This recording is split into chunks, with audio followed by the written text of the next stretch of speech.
All right, it is that time of the month. We are headed to Lakewood.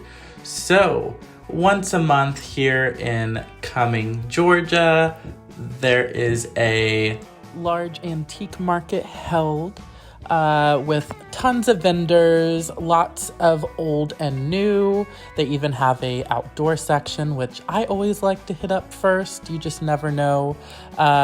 As you can see, there are a bunch of more of kind of the rustic feel and vibes. As you can see, there's a bunch of reproduction tin signs, really fun to see. Some older framed prints. I thought those were quite romantic, some of them. And then here we are at Lakewood 400 Antique Market, the official building, and first find of the day just so happens to be this Holt Howard string holder, still with the foil sticker. And we're just obviously making our rounds. We're still in the outdoor section, a bunch of vintage kitchen. I, of course, bought some vintage dolls from the corner of my eye, so always have to go and check those out. Obviously, some older, some newer, some Ginny dolls, little Nancy Ann storybook. Nothing that was overtly too exciting. So let's go ahead, enter. As we go on through, we are going to go through Hall D. So each part of the Lakewood building is kind of directed in letters to help you navigate a little bit easier. And as you can see, they do go all out. So as we get closer to 4th of July, they are bringing out the Americana. Some fun glass cases, bought some jewelry, and some old Fisher-Price toys. I always like looking at these. Some of them can be rare, but most of them are pretty low to mid resale value. Loved the ceramic bride and groom shakers, and found this art, which actually up in the Etsy shop now if you're interested, and plus lots more. I've actually picked up a couple of rubber face plush from this vendor before. Really great selection. As you can see, lots of Hummels, some old Christmas, kitschy clowns. And I think I talked too soon about the Hummels. There are a ton of these. Personally, I don't ever really pick these up. They never sell too fast for me, but I did pick up this quirky little guy who already found a home. Loved this set of readers, quite fun. Some more Pyrex, a great array. I am trying to pick up some more vintage kitchen for my booth, so I am trying to look out for some good deals on retro Pyrex and kitchenware.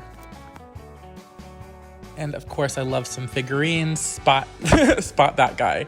I've honestly been coming to Lakewood for so many years. I have very, very vivid memories of me being tiny, actually at the old location of Lakewood, which so happened to be in Atlanta. It was, I think, 6 huge buildings. Vendors would come out from all over the place. It was, from my memory, quite the spectacular array of old decrepit things, which I just so love. But unfortunately, a couple years ago, it moved here in Cumming. I think it had to do with the whole leasing and what have you in Atlanta. So now it is in just one building, but said building is definitely packed. Loved those stained glass lamps. And this cute little cloth-faced doll from the 40s. Too cute. She unfortunately didn't have a price, but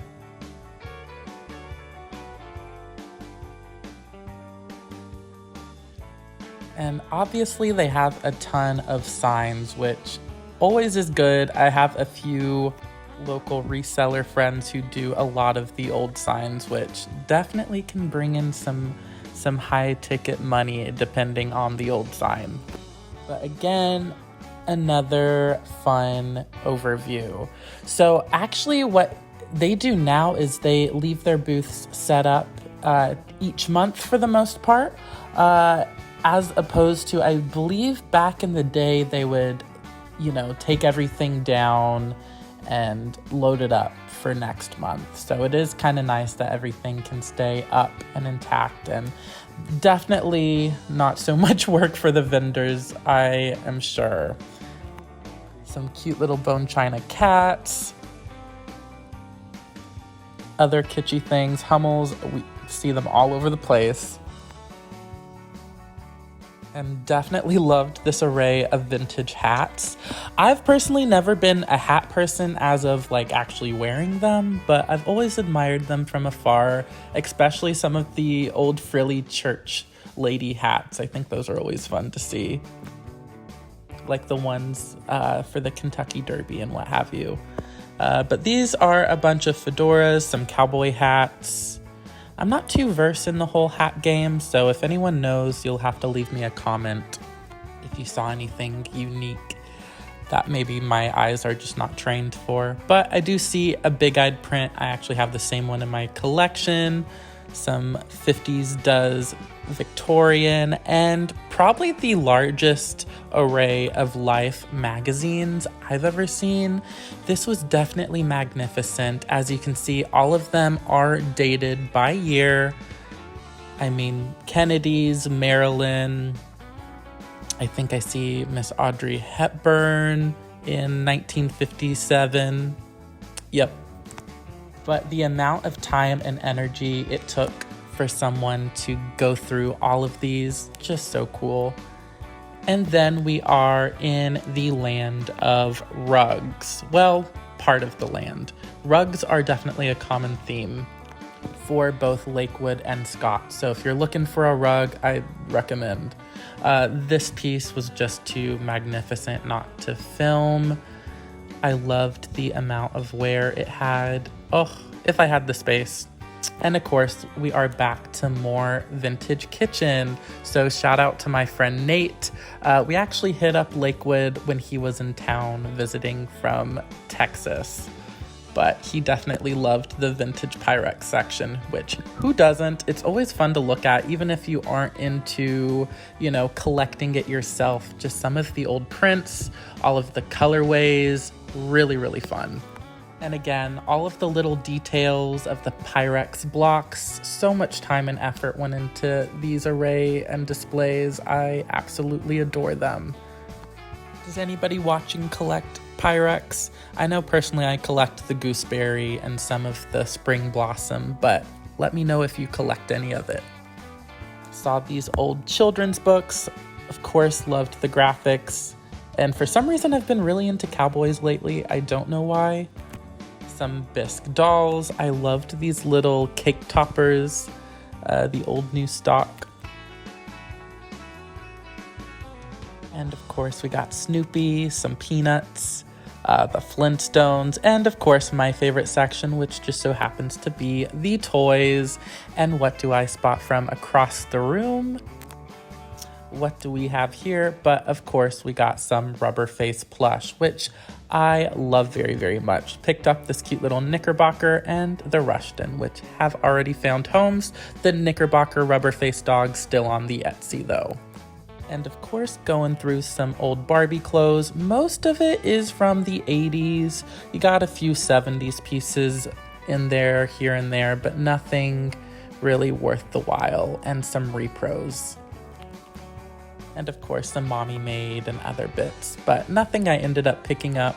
I always do like to search because you never know, it can be that teeny tiniest little piece that is worth, $100 or $2. So handing on over, I absolutely loved this cookie jar at $125. Didn't end up picking it up though. And of course, I love to look at the little tchotchkes, little knickknacks. Again, this vendor was definitely after my heart with all of the doll head and body parts in the glass domes and jars. I've picked up a few pieces from her before, but who doesn't love a decrepit, decaying doll?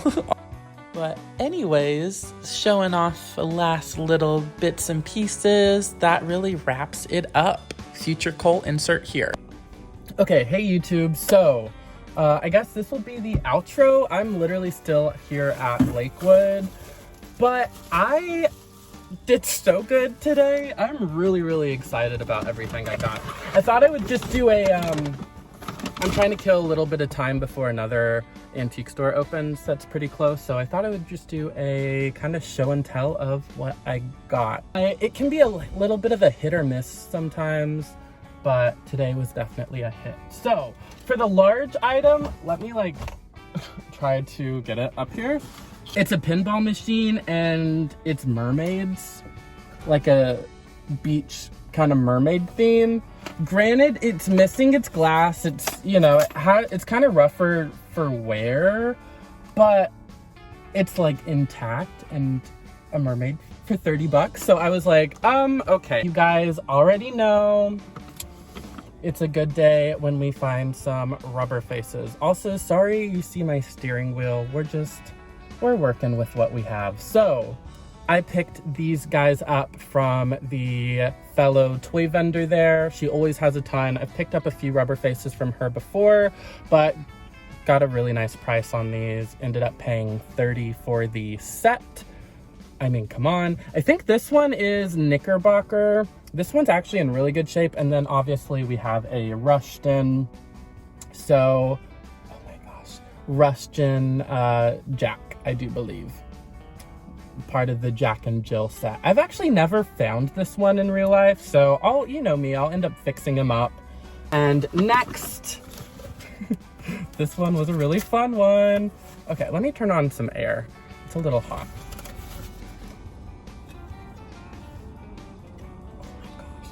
Okay, so we have the wall pocket in wonderful shape. This is the larger size. I have the smaller ones, but besides a little bit of I think a little bit of a hairline in the back, but really just on one side.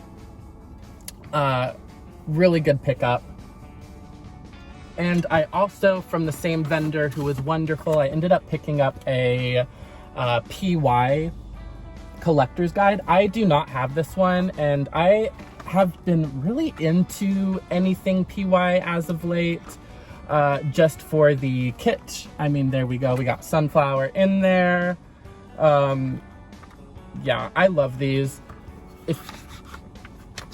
All of the markings. So again, I know I've said this a million times, but if you do have the chance to collect or to pick up collector's guides for cheap when you're out and about for the stuff that you're really into, I highly recommend it. Like, I think I paid $10 for the book, but that is going to definitely pay for itself, honestly, and serve me very well, because I'm pretty decent at like identifying like the faces of PY, but also they made a bunch of other things, so that will definitely be helpful. And then I got another rubber face. This is, I do believe, Knickerbocker. Yep, little Knickerbocker sleeping baby. I think this one would have originally either played music. I don't think these were ever rated. Yeah, a little music box that doesn't work any longer, but you know, if they're at a decent price, I always try to pick up rubber faces, because obviously I love them, but they're one of the best sellers. So first find of the day actually was this awesome Holt Howard string holder. It actually, I don't know, it came with strings, so that's pretty fun. I think I paid like 20 bucks for this. Really has a slight hairline, but I'll definitely be able to more than double my money there. I was just at Scott's last weekend and saw the same exact one, but for like 50. So I'll do pretty good on that. I love Holt Howard. Let's see. Ooh, I got a ton of the same booth. I got the Mermaid pinball machine.